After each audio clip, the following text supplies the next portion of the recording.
ఈ సభని ప్రారంభించే ముందు రెండు విషయాలు కొన్ని మీతో మాట్లాడాలనుకుంటున్నాను. నేను ఏంటంటే నిన్న సభలో జరిగినట్టు సంఘటన మీ అందరూ చూశారు. నాకైతే చాలా బాధ అనిపించింది. ప్రజాస్వామ్యంలో మన రాష్ట్రంలో ఉన్నతమైన సభ ఈ సభ. ఆ సభకి ప్రసంగించడం కోసం ముఖ్య అతిథిగా గవర్నర్ గారిని అతిథిగా మనం ఆహ్వానించుకున్నాం. అతన్ని గౌరవించవలసిన బాధ్యత అందరూ సభ్యులందరూ ఉంది, మీ అందరికీ తెలిసిన విషయమే.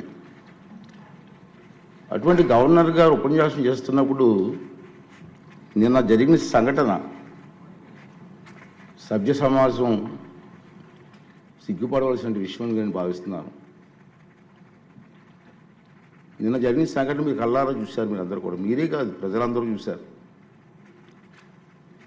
ఒక ముఖ్యమంత్రిగా పనిచేసిన వ్యక్తి, ఒక పార్టీకి అధ్యక్షుడిగా ఉన్న వ్యక్తి, పార్లమెంటు మెంబర్గా కూడా పనిచేసిన వ్యక్తి సభ్యత మర్చిపోయి ఆ విధంగా ప్రవర్తిస్తే కనీసం కూర్చొని చూస్తూ నవ్వుకుంటున్నాడు తప్పించి వాళ్ళ సభ్యుల్ని కంట్రోల్ చేసే పరిస్థితి ఎక్కడ కనిపించదండి మనకి. పైగా ఎంకరేజ్ చేస్తాడండి. ఇది సాంప్రదాయం అండి. ఇది సాంప్రదాయం అంటారా? సాంప్రదాయం ఏంటండి? ఒక ఉన్నతమైన వ్యక్తిని అగౌరవపరిచే విధంగా ప్లే కార్డ్స్ పట్టుకొని రావడం, కాగితాలు చింపి పోడియం మీద విసిరారు. అంటే గవర్నర్ మాట్లాడుతూ ఉంటే గవర్నర్ మీద, ఇది పద్ధతి కాదు. ఈ సాంప్రదాయం అంటాడు. ఏంటి సాంప్రదాయం నాకు అర్థం కాదండి. ఇది పద్ధతి కాదు, ప్రజాస్వామ్యం ఇది మంచి పద్ధతి కాదు. పైగా అతనికి ఆ ఆలోచన లేకపోయినా పక్కనే ఉన్నటువంటి సీనియర్ మెంబర్ బొత్స సత్యనారాయణ గారికి కూడా ప్రోత్సహించారు. వారైనా ఇది తప్పు అని చెప్పే పరిస్థితి లేదు.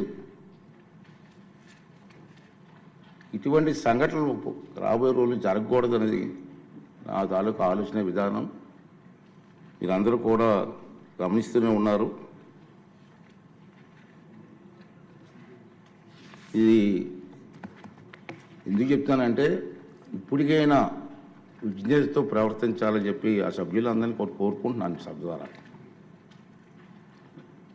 ప్రజాస్వామ్యం పెద్దలు మనకు ఎంతో ప్రజాస్వామ్యాన్ని ఇచ్చారు, రాజ్యాంగాన్ని ఇచ్చారు. రాజ్యాంగానికి అనుగుణంగా మనం ప్రవర్తించాలి తప్పించి మన ఇష్టం వచ్చిన మాట్లాడుకుంటాం.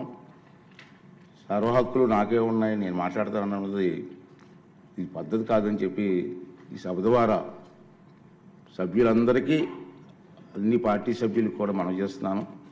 అదే ప్రజలు కూడా దీన్ని గమనిస్తున్నారనే విషయాన్ని కూడా మనం చూసుకోవాలి. ఉంది మన గవర్నర్ ప్రసంగం అయింది నిన్న.